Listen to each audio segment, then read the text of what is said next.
2. Hello, everybody, and welcome back to another episode of the Media Boat Podcast, your weekly breakdown where we talk about the best and rest in movies, TV, music, and video games. Not necessarily in that order. My name is Mike. His name is Matt. My name is Matt. His name is Mike. Thank you for joining us today on May the 28th, 2024 for episode 437 of the Media Boat Podcast. That's a lot of episodes when you say it out loud like that. Well, yeah, but we're also not counting it out. Well, we are counting it out per week. 437. But let's get rolling right into it. We always start with music. We got a lot to get to, so start with the music section. Start the music section with the Billboard. Start the Billboard with the Hot 100. And at number 1, I had some help. Yeah. Getting here to number 1, that's why Post Malone needed Morgan Wallen attached to it. I don't think he needed the help, but here we are. Here they are. He had some help. Did we ever figure out what Morgan Wallen's arraignment in Tennessee was for that chair incident? I saw no follow-up to that, so it remains a mystery. Cool. At number 2, speaking of people throwing stuff off chairs, It's Not Like Us, which was number 2, Not Like Us by Kendrick Lamar. Coming in at 3, $1 Million Baby by Tony Richmond. The song, not the movie. Tommy Richmond. Tommy Richmond. At 4, a bar song, Tipsy by Shabuzi. And debuting at number 5 is Lunch by Billie Eilish. Yeah, we were hoping to see that higher, but at least she made it into the top 5. It's a fine song. It is. If you want to hear our thoughts on that and the whole album, you can listen to our episode last week. As for your album chart, your Billboard 200, Billy couldn't do it. No, as number 1, The Tortured Poets Department by Taylor Swift, still retaining that number 1 spot. Coming in at 2 is Hit Me Hard and Soft by Billie Eilish. At 3, One Thing at a Time by Morgan Wallen. Coming in at 4, One of One by Gunna. And rounding out your top 5, We Don't Trust You by Metro Boomin and Future. Yep. If you didn't like any of those albums, we have new releases. Starting with The Dream of Delphi by Bat for Lashes. And if there are not enough Greek mythology listed in this album, I will be disappointed. There's also Honey Mind by Ben Platt. Yes. That Tony winner, Ben Platt. Correct. Yes, good call. The very same. Yes, the very same 30-year-old playing teenager with a broken arm, Ben Platt. There's also Gravity Stairs by Crowded House. And lastly, Chaos Angel by Maya Hawke. Yes, Ethan Hawke's daughter. Wait, really? Yes, really. That's not a joke. That Ethan Hawke? Correct. Yes, that's not a joke. I'm telling you the truth. Oh, okay. Her debut record, I believe. Debut record, Chaos Angel. Okay. Let's get into the music news. And how slowly should I pick up this phone? I mean, or rather, is it about time they picked up this gramophone? It's more like this is just continuing the story we've been tracking. And yeah, I don't know. It was about time. Like, it took a lot longer than it probably should have for this to happen. Yes, because as expected, the United States Department of Justice, yes, that Justice Department, has officially now sued Live Nation and Ticketmaster for violations of the Sherman Antitrust Act on Thursday. A move that could change the shape of the multi-billion-dollar company that is the world's largest live entertainment organization. In case you don't know, Live Nation fully owns Ticketmaster, which is North America's biggest ticket vendor.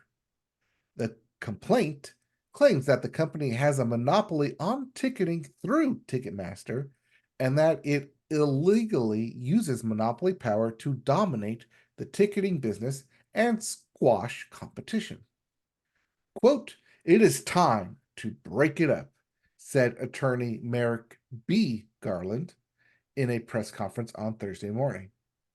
An official statement from the attorney general continued, quote, "We allege that Live Nation relies on unlawful, anti competitive conduct to exercise its monopolistic control over the live events industry in the United States at the cost of fans, artists, smaller promoters, and venue operators.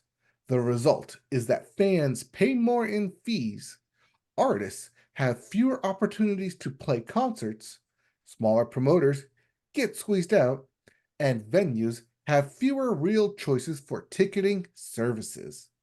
Close Yes. quote. So this is the official part of this, where it's like an official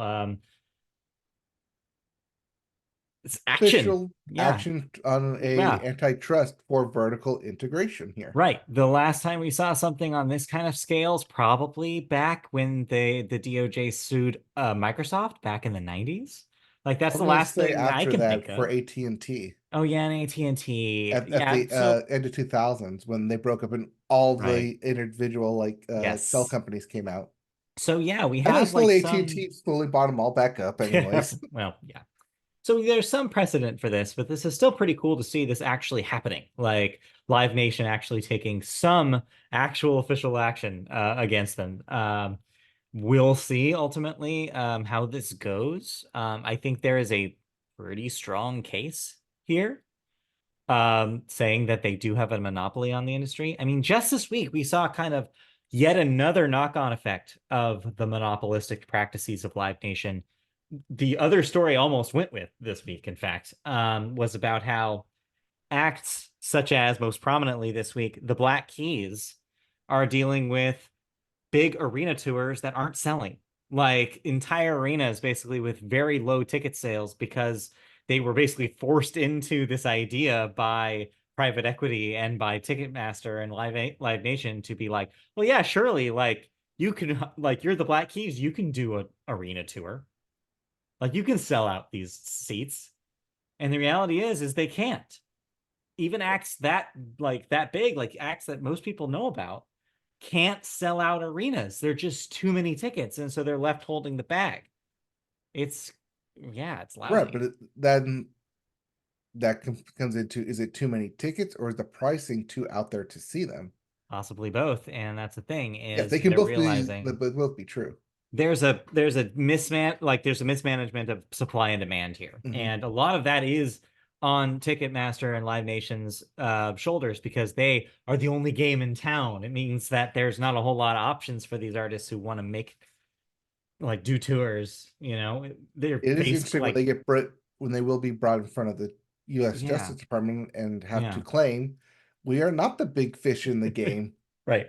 How are they going to make that argument? I don't know if they can. And yeah, they're going to be kind of cornered into having to either break up into smaller companies or Or lessen their divest hold. Yeah. one arm of their company. Get out of venue ownership potentially would be a big one, I think, that they're going to be pressured into. Yeah, but if that happens, it's just going to go to AIG or AGI or whatever. One of the smaller, slightly smaller fish. I don't Hey, know. doesn't It'll be Golden Voice interesting. have a bunch of money that they want to throw somewhere? Yeah, I don't know if we want them to be in charge of anything either. So yeah, I don't know. It's going to be interesting to see what comes out of this, but it can't be worse than now. So like any movement I will on a hold your words monopoly, to this. I'm going to mark this date. It can't be worse than now. I'm just saying that good things could come out of a Live Nation that is smaller in some way, is hindered in some fashion. So we'll see. Fingers Yes, well, crossed. as Pearl Jam said back in the 90s, Yeah. it's time to end this monopoly. Yeah, I know. It's only been 30 something years later after they said that. So Well, that's the average length of a regular Monopoly game. yeah, that's true. All right. Anyway, Anyways, did you listen to anything? No, just building playlists this week. Started working on my Summer Jam playlist, as is tradition on Memorial Day weekend. But besides that, just catch up. All right. So did you start your playlist with some lunch or not? No, lunch is not on the playlist. Oh, and that's why it's at number five. It was my uh, fault. Thank you for blaming I me. actually took heeded my own advice and listened to more of the Avett Brothers from the Yeah. album last week. Uh, I think that aside from Story of a Girl, as I said, just sticks out like a sore thumb. A lot of what I said previously about it being a folk country kind of rock band stays true, except Yeah. more like folk and country. I think more like I'd say Lumineers crossing Okay. over Something into like that. country. Yeah. Um, yeah, something like cross between like Illumineers and the Turnpike Troubadours. Sure.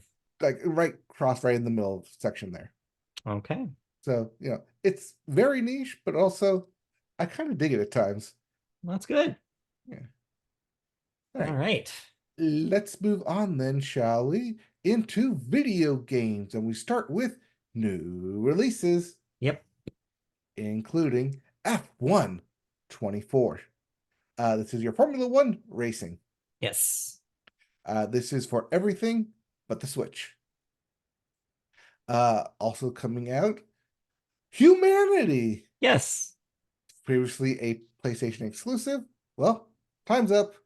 Well, not time's up, but the time's up on that exclusivity, and it's now Yes. on Xbox Series X and Xbox One. Yeah, I believe that was a full calendar year.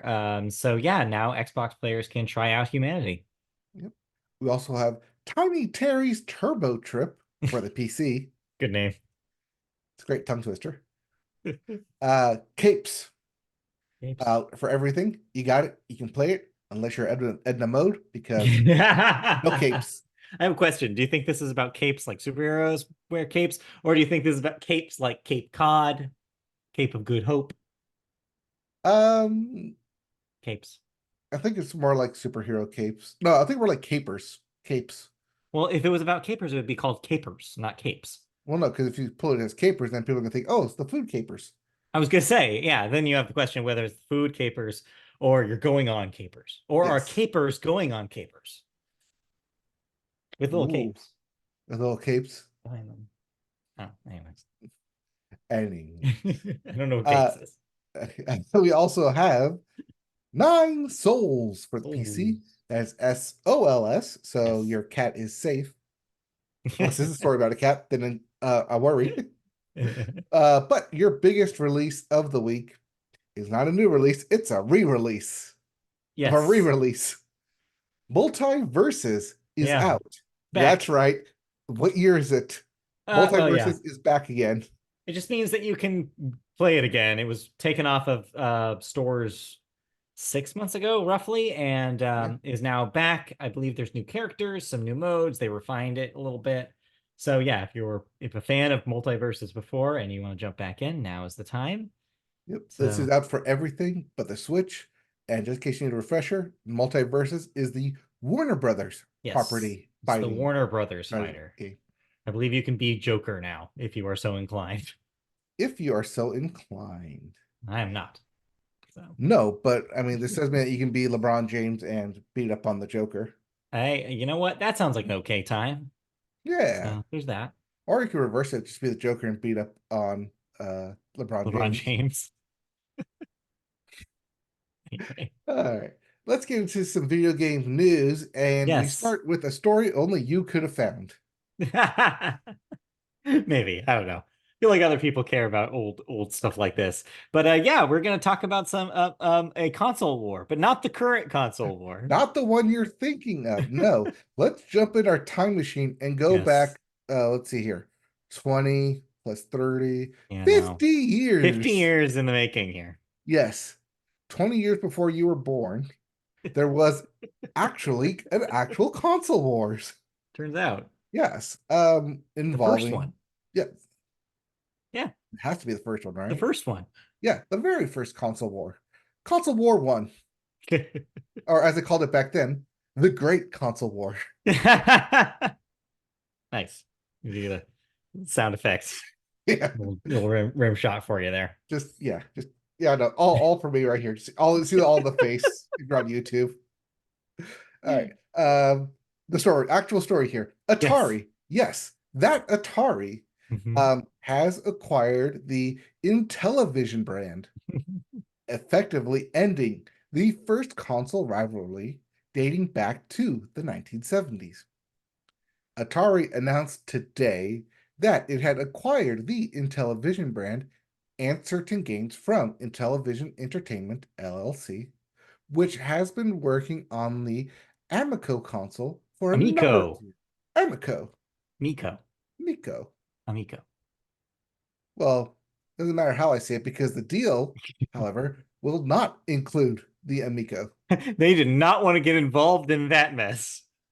Instead, Intellivision Entertainment LLC will continue as a separate, rebranded company and will continue working on the Amico, using a license from Atari to release Intellivision games on it. Which is a funny sentence to read.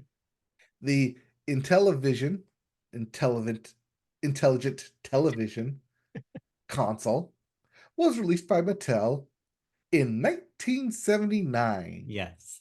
and was responsible for starting the first ever smart TV, No. video game console war, going head to head against the Atari VCS, which would be later renamed to the more familiar sounding Atari 2600. Now that both brands are under the same company, the rivalry is essentially over because, as with all monopolistic contentions, one eventually bought out the other. Yeah, it just took 50 years for it to happen. Yeah, And multiple weird rebrands. The short story, if you haven't been following video games for the last 30 years, is or that 50 years in Atari this actually case. has the company known as Atari right now is basically just a holding company and has nothing, very little to do with the original Atari that released the 2600.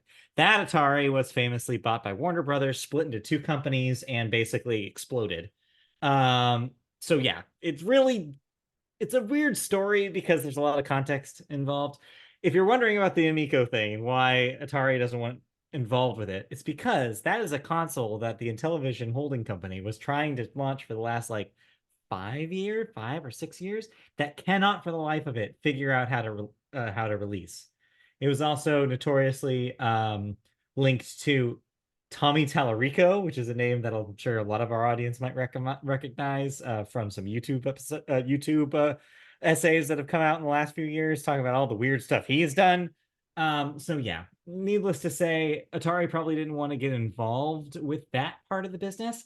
However, what they wanted is the Intellivision games. There's some classic retro games that they probably want the IP, so that way they can market alongside the rest of their Atari IP that they can already market, like Pitfall or Adventure, or like the classic games you think of when you think of Atari. And now they have the Intellivision catalog too to like market around the same time. So this is a smart move if you're Atari, if you're a company that solely exists to remind people of retro video games, which is pretty much all they do now. So Essentially, it's like an arcade history company yeah, now. yeah, it's cool. I mean, all you have to do is look at Atari 50, which is that game that they put out a couple years ago now. Yeah. That was basically just like a history book, a playable history book about the history of Atari. So they could do the same thing with the Intellivision now, and boom, that's awesome. Like that's cool. Like a cool way to delve into video game history that a lot of younger players never got to touch. So that's pretty cool. Mhm. Yeah, and like you said, ended the war I guess so. Yeah, the for very whoever first was fighting console it war. after 50 years. Yeah, I mean the rest now. If only they could take notes and the rest of these be resolved in similar peaceful ways, but it's unlikely to happen. Just gotta wait 50 years to find out. So Anyways, yeah, have you been playing anything? no, I haven't played much since last week. It's just the same stuff, just more Fortnite Festival, more Diablo, uh, more Hades too. So yeah, the usual suspects over here. All right. And usual suspect over here. Final Fantasy Rebirth 7. Yes, so we do not need to get into it, which means we can segue over into the second half of the show here, where we start television, as always, with the Sports Corner. Our first sports story, our headlines around the sports world, begin with Joseph Newgarden, who became the first back-to-back winner of the Indy 500 since Helio Castroneves 22 years ago. Congratulations to Joseph. Yes, it's been a very long time Yeah. since we've had back-to-back winners. But yeah, Indy 500 famously runs on Memorial Weekend. And congratulations, you beat Speed Racist in his debut. Good. As you should. As you Turns out. should. Yes. Yes. That was the side headline of his debut. I was like, oh, that's weird. But they're Yeah. running in like NASCAR this weekend, and he's over here. What are you doing? Yeah, that's weird. But hey, good news though. Good news. But yeah, congratulations to Joseph Newgarden for that big win. We'll move on to football that ain't football with the UFL playoffs. They are set. We have the San Antonio Brahmas, the St. Louis Battlehawks, the Birmingham Stallions, and the Michigan Panthers. Conference championships are next weekend. Yes, because although playoffs are set and nobody can move up or down, they still have a week 10 to play this upcoming weekend. Okay. Well, are And you it's on the excited? schedule. Are you excited to see not really official football? It'll even be more unofficial this week, upcoming week, because all the backups will be in to Oh rest their no. players. Oof. Rough. Backups to backups, am I right? Oh, Uh, man. kind of, yeah. Kind of, yeah.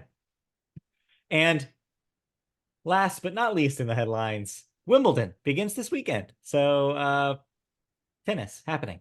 So Yes, live your challenger dreams. yes, but there will be one notable face missing from this upcoming weekend. Oh, will there? Rafael Nadal. Oh, what's Nadal So, doing if not uh, playing tennis? he's actually foregoing the upcoming Wimbledon Hmm. matchups in order to better mentally and physically prepare for the upcoming Olympics, which will be happening in Yes. Paris. Which, as we'll remind you, are scheduled for July 26th. I'm just gonna keep doing that until you remove it from our list. Hey, Just until it's keep July saying 26th, it will it. not be removed. There you go. So the Paris Olympics still coming. Just ask Nadal about that because he's getting ready as well. All right, let's move on into league headlines. We start with the MLB. The big news in baseball this week was sad for Atlanta Braves fans. The 2023 National League MVP Ronald Acuna Jr. tore his MCL this week, and he will miss the rest of the 2024 season. It was rough to watch. I saw the clip today, the the YouTube highlights we watched, and I'm just like, "Whew, that's He painful." did it not even trying to steal a No, base, not trying to even. go back, just Yeah, just routine ripped it. play sometimes just goes bad, Yep, and then you just one just wrong step, just boom, out. So so yeah, no repeat this year. At least the no. national MVP race He'll is miss wide the open for All-Star Otani to game. win. Yep, probably. He'll miss the All-Star game, among many other stars that will this year. Yep. It's going to be weird rest of the season. A lot of big names are going to be missing, and yeah, this puts a question mark on the Braves season. I mean, not every team is down to one player, but I think a lot of players such as Acuna Jr., they do a lot of things to push a team towards playoff contention. And so with a missing piece of their lineup, I think Atlanta is going to have a little bit of a tougher road. Yep. So yeah, it's I think this could potentially really change the vibe of the season to come. I mean, especially for the Braves, who were coming into the season as a Yes, potential playoff contender. absolutely. And seeing as he is out for the rest of the year, Yeah. unsure what that rest of that team looks like. Now, Yeah. one player does not make or break a team. No. It is a team effort. Right. It could But happen. when your MVP Right. of the league Yes. goes out, I mean, yeah, it's a big piece. this is up there with the Angels not having Mike Trout for a period of time. It's just like Yep. these big names like do make a difference, and it's very sad when you have to see them go down and not being able to play because all they're thinking about sitting out is how much they want to be playing right now, Oh and yeah. it's disappointing. But the other big headline in baseball was a exit that people were happy to see as notorious umpire Angel Hernandez officially announced his retirement. Oh, forceful retirement, maybe? Sorta, maybe. Depends on who you ask, I'm sure. Depends on who you ask. But yes, this doesn't mean that bad calls will going away. No. Just that his bad calls will now be Right. going away. Exactly. Yeah. Ask any. It seems like if you ask a lot of baseball fans their opinions, they're all pretty widely negative about the guy.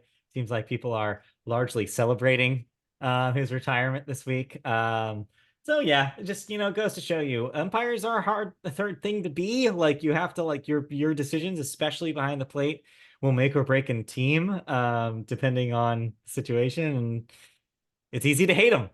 Yeah, Very easy to hate them. they'll make or break a team, a Yeah. streak, a game, a Yep. series, even a World person's Series, yeah. spirit.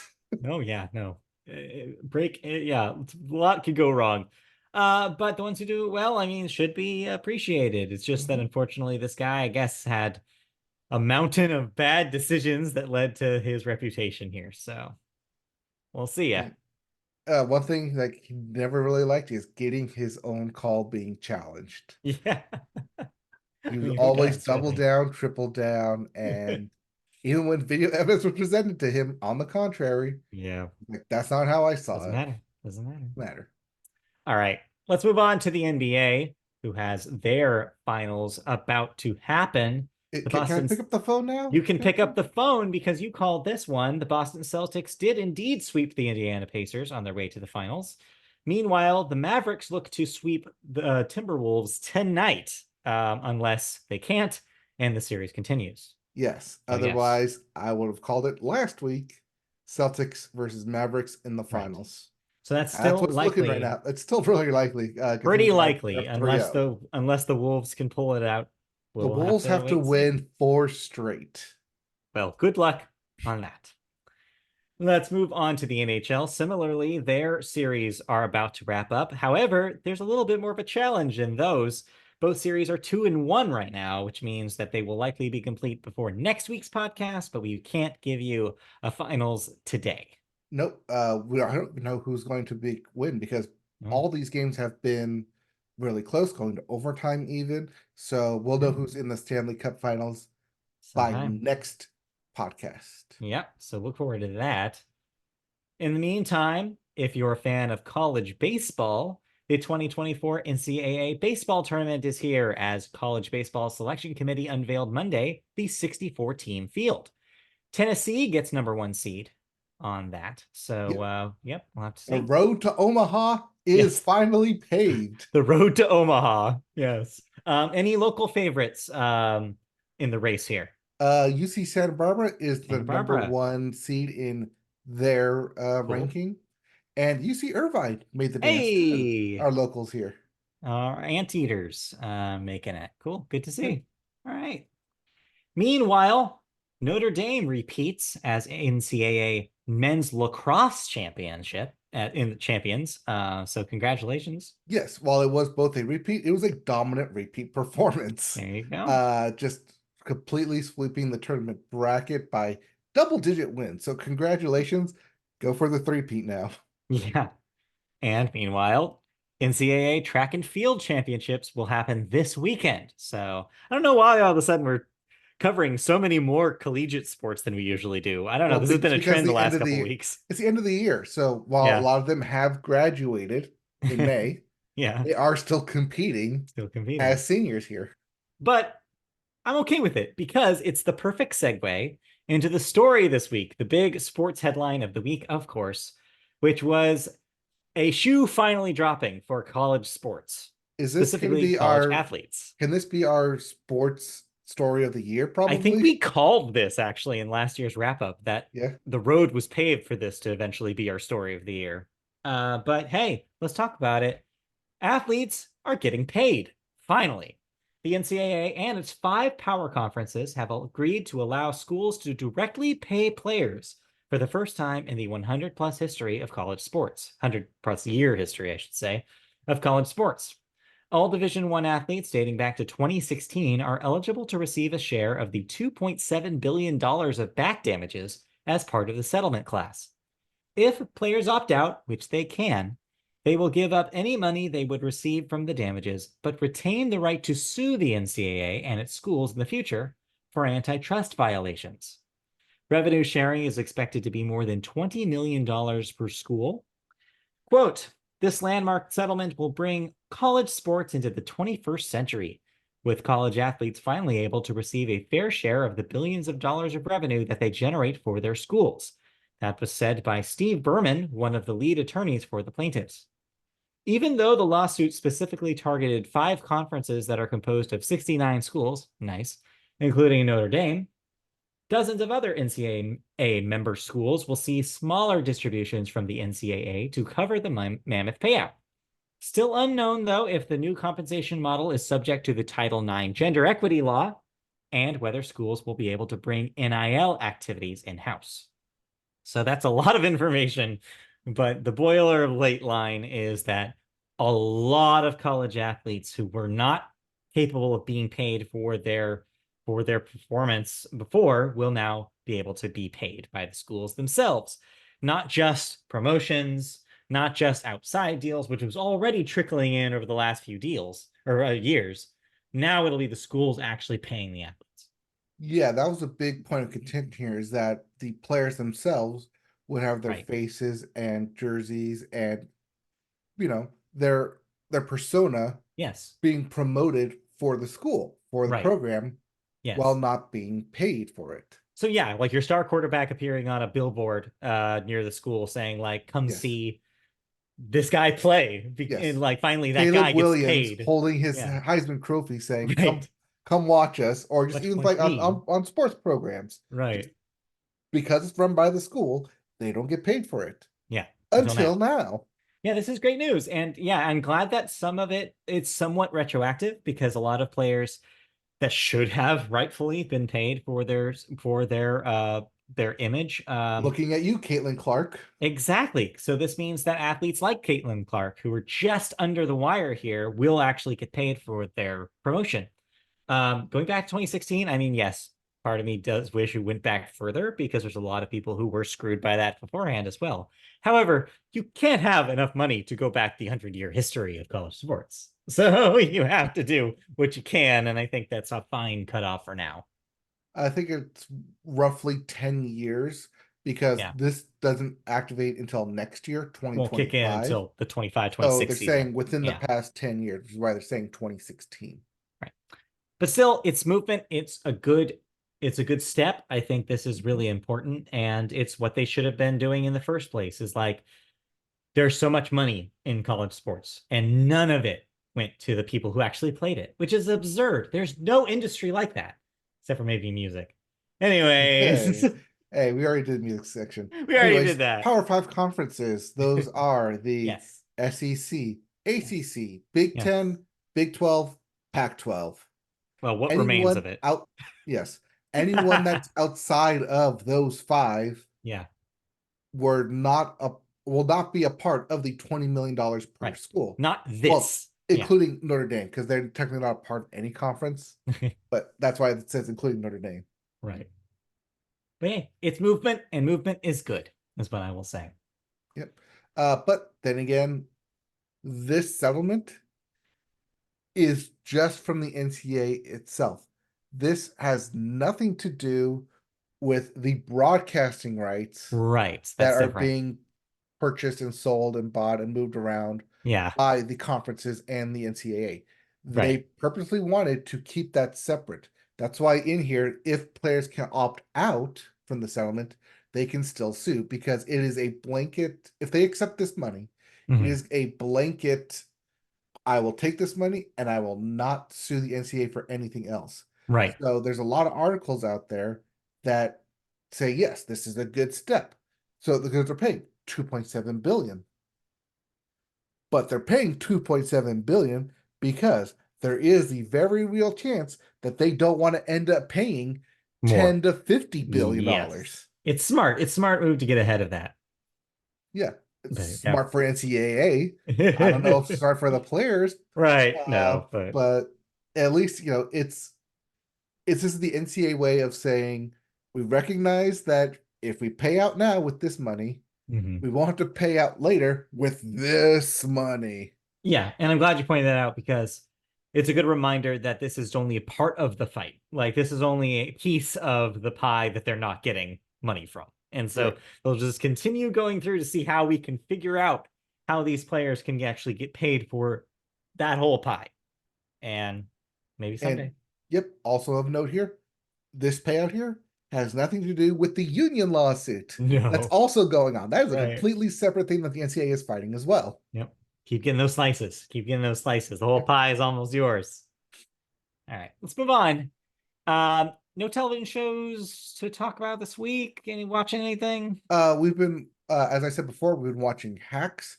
I believe Mhm. that wraps up this week. This week, okay. Don't know if we'll be able to talk about the whole season. But so far, liking the angle that they're Okay. going with of trying to get the lead actress, Jean Smart, a fictionalized late night talk show. Okay. All right. See how they're Sure. going with that.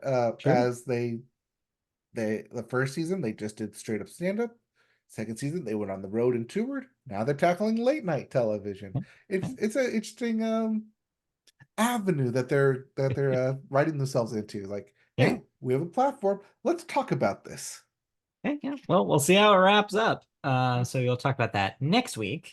Yep. In the meantime, yeah. Assuming I actually get time to wrap it up. Yeah. But yeah, in the meantime, nothing over here of note. So yeah. All right. All right, cool. That Let's means move we can on. move on to cancellations and What am I renewals. no longer watching?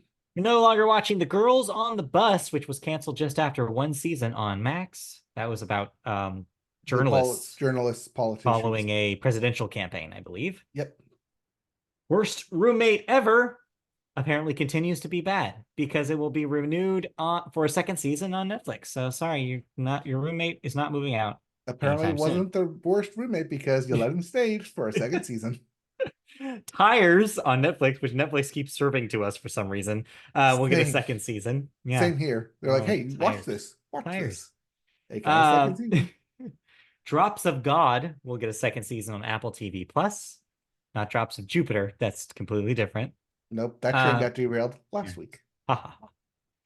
Wild Cards will get a second season on the CW as well. This is the Canadian show that they're Aha. taking from Canada to the CW. So Got it. not really CW running a second season. They're just saying Yeah. we will accept your second season.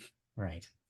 And then unfortunately, that does it for cancellations and renewals, but we have a lot of deaths to talk about this week. It was quite a week for some important deaths, unfortunately.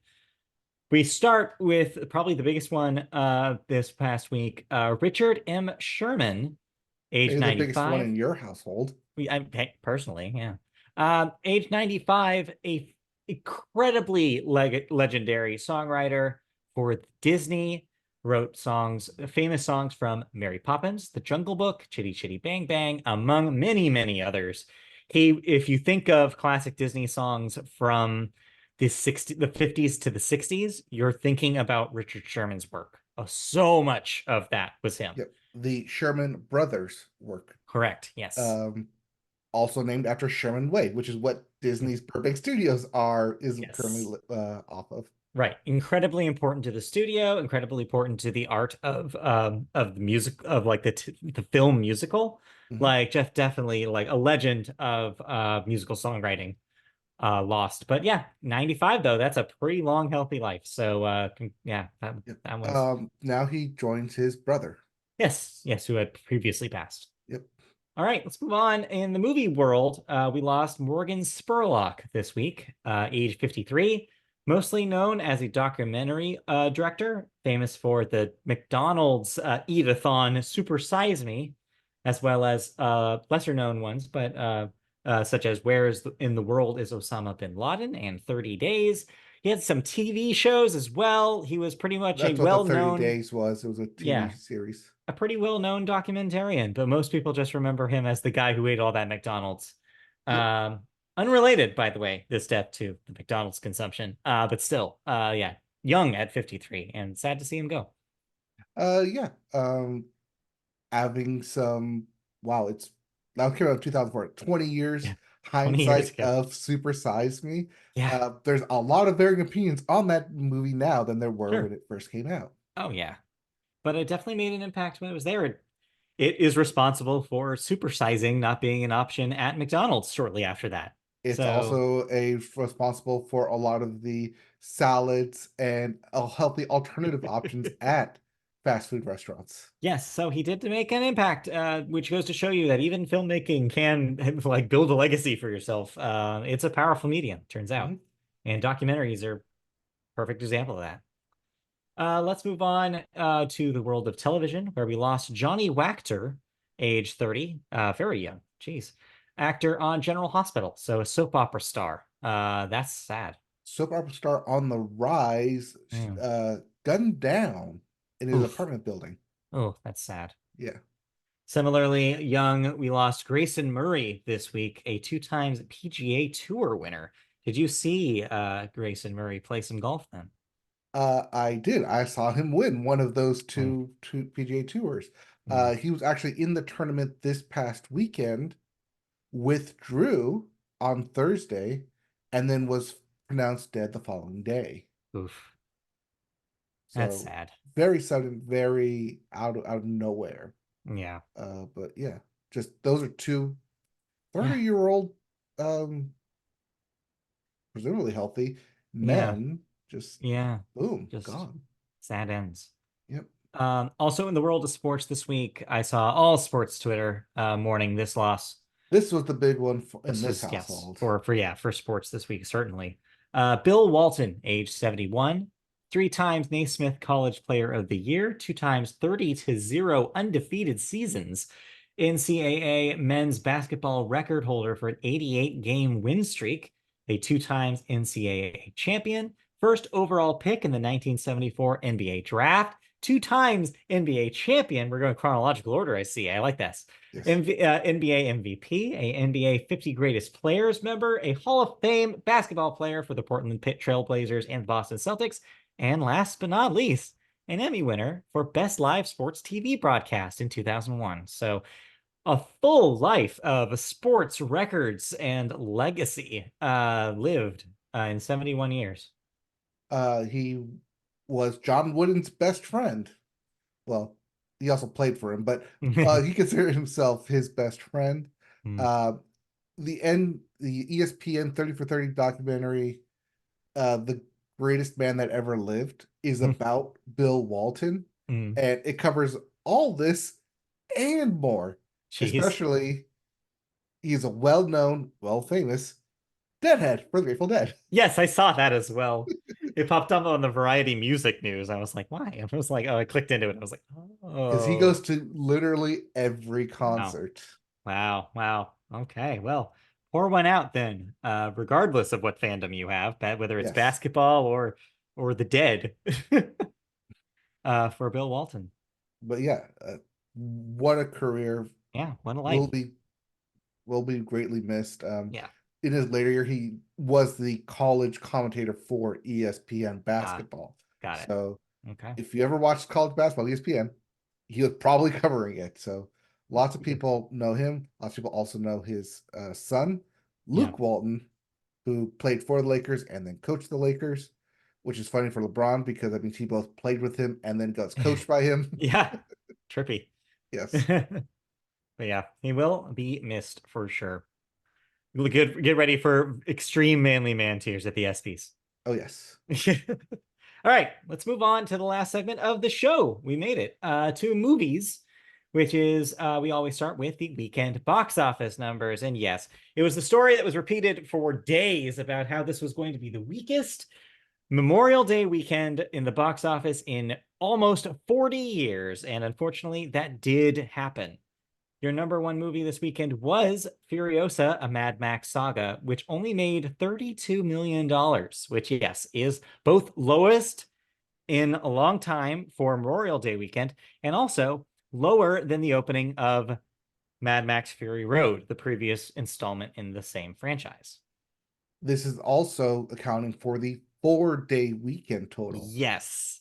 That is Yes. 32 million over 4 days, not just 3 days. So yeah, it's caused a huge back and forth on film Twitter about why people aren't seeing movies, what kind of movies are successful right now, and why, which ones aren't, and why. It's quite a debate, and I actually don't know what really the answer is. It seems like there's so much different stuff that has led us to this moment over the last 4 years that it's impossible to tell at this point what's going to be a hit, what's not a hit, and why. I don't know. I mean, if only movies went forwards instead of backwards in time to tell stories, tell new stories about things that happened after the one we saw, and not what happened prior to the one we saw. But I don't think that that's the reason. I think that that's a cop out. I think to say It it's like, is. well, this is a prequel. I think that that's not that has to be that can't be the answer because sequels, original movies, all of them are having the same fate right now. All movies are going coming to low numbers. It doesn't make any sense. So there's got to be But some other factors. I don't know, basically, if you're not a big IP like Spider-Man or Yeah, Godzilla, you're having menial numbers at the yeah. box office. But even if you are, though, like it's lower than it was, and I think that has studios freaking out. You don't have Endgame anymore to be your typical release. You don't have these big event movies anymore. And I think we're seeing like a lack of studios to come up with something equivalent to that. They're not streaming out the pipeline anymore. Yeah, I don't know. It's just not what it was, and we're adjusting. It's an adjustment period. But yeah, it's freaking people out. But that wasn't your only new release. And number two, the Garfield movie was at 31, so just $1 million less than There Furiosa. was, yes, going into Monday, there was competing stories about would Garfield overtake Mad Max? It's a good question, and we won't know the answer. Oh, no, this is the final answer. I mean, well, Oh, yeah, I that's mean, yes. In the weekend, long term, yeah, overall, long term, the yeah. family movie will win out, probably. Probably it'll have probably longer legs, but furrier legs too. But Yes, yeah, Pridey legs. yeah, but yeah. So seeing them go nearly the same amount this weekend is kind of trippy to see. Yes. But right underneath that, number three, If made $21 million this week. That's adding to a $63 million total. Yes. Let's remember that If also made $33 million last Yes, weekend in its debut over 3 days without the holiday. right. So, but it did so it slowed down, but not as much as you'd think, actually, which is really telling here.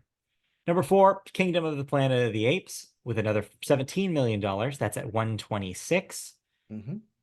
150 watch for that one. Yep. I think it could do it. They'll Number do it. five, The Fall Guy with $7.6 million, adding to its $73 million total. That one was also in the news this week. That is going to be pushed quicker to digital than originally planned because they feel like they need to make up some money on that one. So, Yep. studios already calling The Fall Guy a flop. A fall. Yeah, a fall, if you will. Coming this week, though, your one big release on the 31st is Young Woman and the Sea. You'll have to wait until the following week for another big summer release. Yep. Young Woman and the Sea is Daisy Ridley Disney movie about the first woman to swim the English Channel. Ah, Other than that, there is a anime which might actually end up being the number one maybe. called Haikyuu, the Dumpster Battle. I know very little about sports anime in general, but I do know that this is the volleyball one. I believe it's the volleyball. Yes, Yes, the high it's school the volleyball volleyball team. one. Yes, Haikyuu. Yeah, I recognize the name. So there you go. High school volleyball in theaters. Go see it. probably be your number one. Otherwise, there's Maybe. it says wide release, but I doubt it. Called Summer Camp about old ladies doing a summer camp starring Kathy Bates and Diane Keaton. Hey, maybe. You got to get that 80 for Brady crowd. And oh yeah, has to be because Beverly D'Angelo was in there. See, I made that joke without even knowing that. So there you go. All right, let's move on into movie news for the week. Hey, Ryan Johnson's back. And he's listening to Everybody you two. celebrate. Yeah, maybe. I don't know. But he is back, made a big announcement this week for the name of the third installment in the Knives Out series, specifically the Benoit Blanc series, because they're not all Knives Out. But this one will be called Wake Up Dead Man. Uh, a Knives Out mystery. So yeah, it keeps the naming convention from Glass Glass Onion. Onion. And it will, just like Glass Onion before it, be coming to Netflix next year. Joining Daniel Craig this time are Josh O'Connor, the Crown challengers, among many roles, Andrew Scott, Ripley, Spectre, and Kaylee Spaney from Priscilla and Alien Romulus. She was really good in Priscilla, so that's good casting, in my opinion. The plot of the third Benoit Blanc mystery is, of course, under wraps, but Craig's character described it as Blanc's, quote, most dangerous case yet, end quote, in the title reveal video. So, who dies? Who wakes up? What's Who going on? is the dead man? Yeah, there's so many questions. Or is it wake up, comma, dead Dead man? man. Or Yeah, there's. wake, comma, up dead man? Well, it's not that one. I'll tell you that much. Or not, or wake up dead Man. man. Yeah, who knows? But I think the thing that people like about these is that they are kind of a mystery until we find out. Also, people are having fun with the rest of the casting, trying to Yes. fill in the bits and pieces. I saw somebody today say, like, oh, yeah, Lindsay Lohan will be in this. I'm like, I okay, sure. Just I keep saw throwing that one things at too. walls.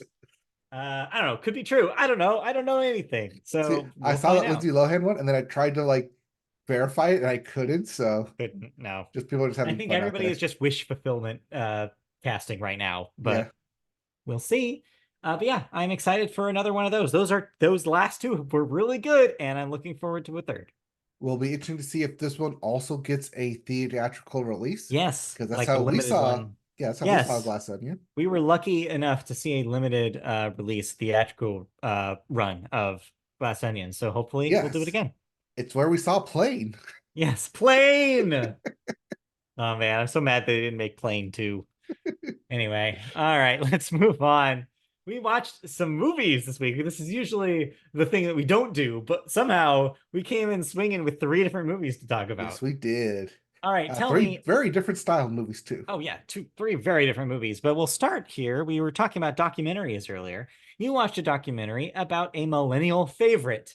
Tell me about LeVar Burton and Butterfly in the Sky. You can go twice as high.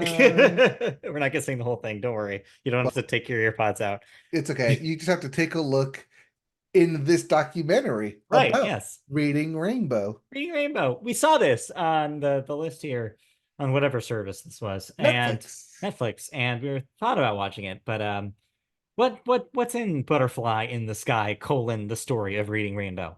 It is exactly what it is. The story of reading Rainbow in a extreme. I mean, reading Rainbow itself is shot like a documentary Yeah. about the books and the kids like read the books. So it does falls in this. It does fall in the same vein of "Won't You Be My Neighbor," as it tells the history of not just children's television, but specifically the story of reading Rainbow in children's television and how the people who were behind it and responsible for it came up with the idea, shot locations, um, casted LeVar Burton in it, and it's a really, really well done documentary if you like documentaries and if you like children's television. I found it very fascinating. It did take one weird turn into a 10-minute section about LeVar Burton's career. And I was like, wait, hold on. We're like solely focusing on LeVar Burton and like his career from Roots to Reading Rainbow to Star Trek to back to Reading Rainbow and promoting it. So Right. I thought that was a really weird tangent that it did. But other than that, I really, really enjoyed what they put together here. Okay. I Um, mean, I get it to a certain extent. I mean, it's the part of why I think a lot of people are so attached to Reading Rainbow is because of how charming mhm. LeVar Burton was on that show, how much he promoted reading in kids. I think so many kids our age were like more excited about reading because LeVar Burton was there saying how great it was. Yeah. Like, I think he was such an integral part of why that show worked. And it goes through a lot of those production challenges of could they even cast LeVar Burton because he was such a big name at the time because Yeah. of Roots, um, getting promotions from the publishers themselves to be able to promote their books. Would it increase sales? Getting promotions from the libraries, choosing the children, Mm. and kind of the diversity cast that they were putting forth, following in the steps of Sesame Street, where it itself had a diversity cast, and taking steps and notes from the current television, children's television that was out there at the time, Hmm. and how it transformed the decisions that they made in producing the show. I mean, yeah, it's extremely interesting right now, especially in the current climate of children's libraries being under attack in a lot of Mm-hmm. places. It's interesting to have some like think about a show like this because if there's any time where we need somebody to be on the television telling parents, here are the cool books that your kids should be reading, and here's why they're important for your child's development, and this is why they shouldn't be scary, and why you shouldn't be like afraid that your kid is going to read something inappropriate at the library. Like it's now, and like it's so to look back at something that was doing this as a service, it makes you kind of wish we had an equivalent today because it's really fraught out there right now. And that's one thing that I wish it did touch on more, was Yeah, the fight for the public funding from right, PBS. It very lightly touches on the congressional battle that only lasted for them 5 years before they decided to shut the doors of Reading Rainbow. right. But I wish that it delved more into that aspect. But I get that Yeah, they wanted to kind of hone in focus on the production of Reading Rainbow, the people who were involved with Reading Rainbow, and lightly touch on the outside interactions yeah. I that can affected it. understand. I can understand the choices they had to make there, because you can't like make a 4 hour documentary. No, but Um, it is like just over 90 minutes. So like uh, there could have been time to expand on stuff that they just either didn't want to expand or left on the cutting room floor. yeah. Still, though, very cool to see something that's this important to so many people get kind of a deep dive and get really explored. And yeah, LeVar Burton is still somebody who is out there being very vocal about reading and especially kids reading. And like, it's such a cool thing that happened, that existed, and that that was important. And it's cool to see kind of nostalgia for. Yeah. Yeah. Yeah, available on Netflix. Netflix for that one. Cool. Yep. All right. But I watched, now I oh, normally watch a lot of movies, yeah. but you watch two. I watched two. I'll get the smaller one out of the way. We were perusing Peacock and we found that February release Lisa Frankenstein is now on Peacock. Oh, it is? Yes, so that's how we checked it out. So yeah, go. Feel free to check it out yourself if you'd like. But yeah, this, if in case you missed it, is the Diablo Cody written and Zelda Williams directed. Yes, that's Robin Williams' daughter. Horror Yes, that Legend pastiche. of Zelda. Yeah, basically it's an 80s, it's two things. It's both a horror comedy and also an 80s teen movie pastiche smashed into each other to create a 80s teen movie horror movie. Think like Weird Science but more gothy horror. Um it's um it's a weird movie, folks. I think overall we really enjoyed it, but then again, we are people who already really like the Diablo Cody kind of thing. If for here's I think your barometer. If you didn't like Jennifer's Body, then you might not like this. They're very similar vibes. The kind of like horror, but like very self-aware, very referential. That's the thing with Diablo Cody's scripts. It's like she's obsessed with the minutia of pop culture, and so you get so many of those lines, references to very specific 80s things throughout the script.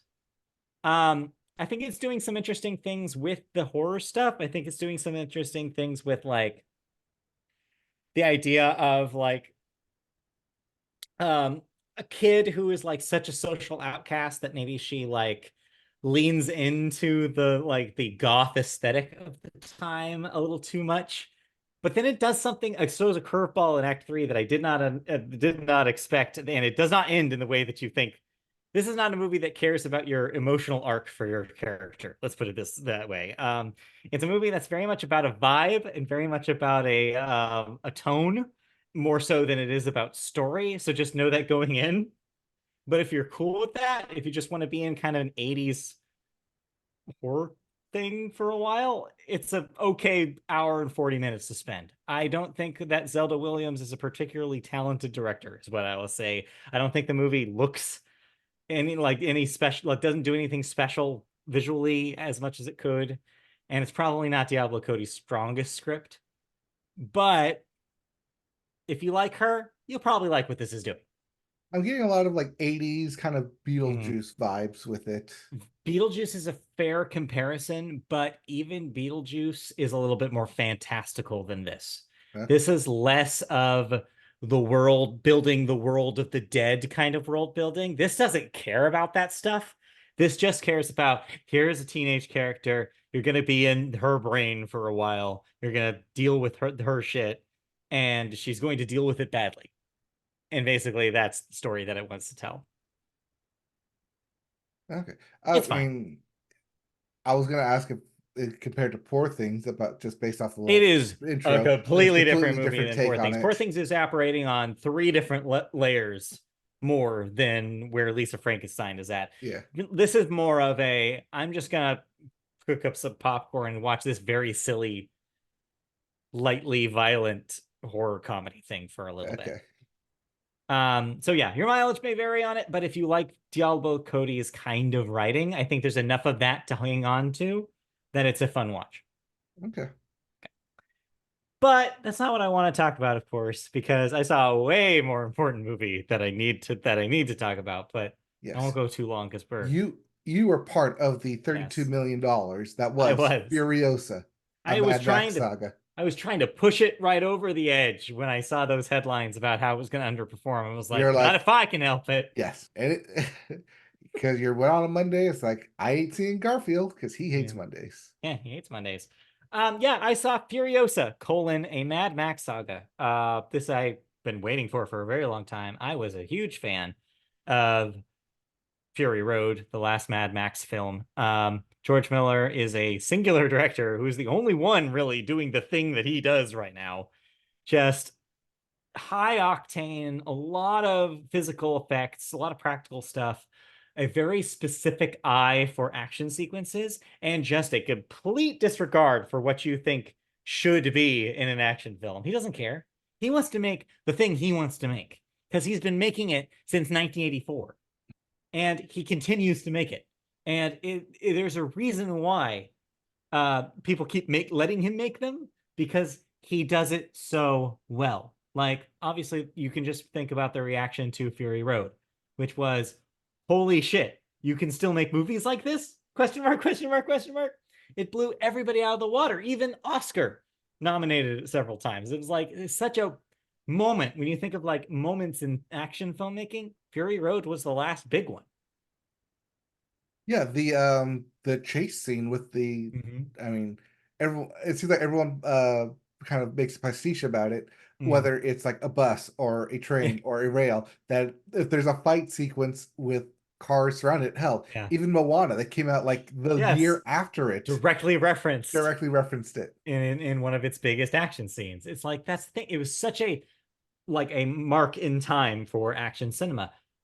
So naturally, there was a lot riding on Furiosa. It is a direct prequel to Fury Road. It involves a prominent character in that film. And so a lot of people are wondering if it could live up to the hype, if it could deliver on what Fury Road did so singularly. And I think the answer is largely yes, but I think it really depends on how much you were relying on this to be similar to Fury Road. Because what I will say is, yes, Furiosa does deliver a lot of what made Fury Road great. There are some amazing, technically impressive effects here.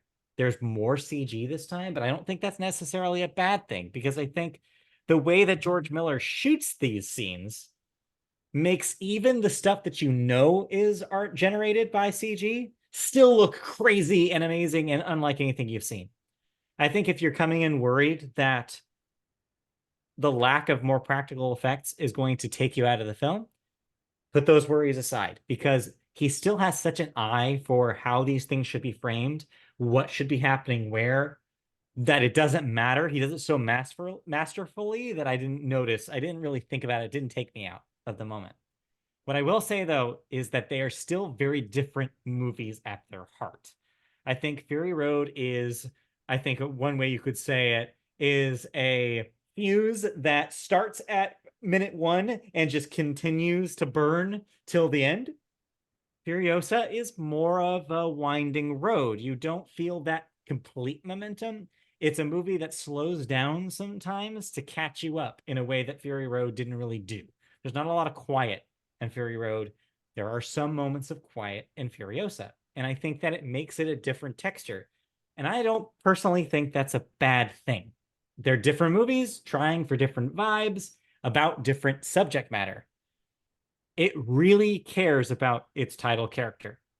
If you really want to get into why Furiosa is the person she is in Fury Road, if you really want to learn about how things happen to her, this really delves into it in a really emotional way. And that's the thing that I think keeps George Miller's approach different from a lot of modern action stuff that you see, including the Marvel movies, is that it really connects emotionally just as much as the action scenes are kinetic. I think there's an equal feeling here that he cares just as much about the characters as he does about making them do cool shit. That's important, especially when we're given a lot of action movies these days that don't bother with the emotional stuff. So it's cool to see him continue to make these movies that he really only can make. Now, I want to put a little tiny asterisk on the stuff I was talking about before about getting to know what happened to Furiosa. Mm-hmm. You're probably thinking this, so I'm going to tell you that you're probably right in what you're thinking, which is yes, unfortunately, as a prequel, it does sometimes stumble in the way that all prequels do, which is if you are somebody who rolls their eyes when you find out, oh, this is why this happens, you're gonna roll your eyes a couple times in Furiosa because there are things about Furiosa's character that you know going in that do get reveals here. You're gonna find out why a couple of things are the way they are about her. And if you are somebody who's sensitive to that, you're going to be like, all right, okay, cool. I guess we had to do this. It's a little checkboxy feeling Mm-hmm. occasionally. But the good news is the movie basically does this twice and doesn't do it any other times. So you only have that moment a couple times. But besides that, it's pretty wholly original. You're getting a lot of more emotional beats than you are about just about, oh, this is why they look like this, or this is why this happened to them. It's a lot broader than that most of the time, and I didn't really feel like it bogged down my experience with the film. But overall, just you're gonna get the high octane action. You're gonna get the stuff that only Miller can put on screen. You're gonna get some amazing like shots just like that you can't understand. You're just going to be coming out of the film just like you did in Fury Road thinking, how the hell did they make this and how did no one die? Because that is the vibe that he makes. He just makes these impossible films. And this is another one. I had a great time. Please see this in a theater, is what I will say to everybody listening to this, because it is an experience that needs that kind of presentation. Right. So my concern Yeah, about jumping at the gun to see Furiosa, a Mad Max Saga, is not in the direction, not in the sure. cinematography, Yeah, not in yeah. the stunts. I think all that is going to be spoken for, and all of that is going to be mind blowing when I see it. How is Anya Taylor Joy? Is she an action star? And is Chris Hemsworth phoning it in here? So I have good news for you on both of those questions. First off, Anya Taylor Joy, when she shows up, I do want to say that she is actually not in the first third of this film. A younger actress portrays her when she is a child. Uh, However, by the end of it, you're like, oh, I've seen enough of her performance. It doesn't feel like she's not the star. But by the end of it, yeah, I was thoroughly convinced that she can handle it. I think she's very good in this. I think she's understated a lot of the time. There's been a lot made of in the last couple of weeks about how she doesn't actually have a whole lot of dialogue in the film. A lot of it is just her doing shit, and she does shit really well, and it's very convincing.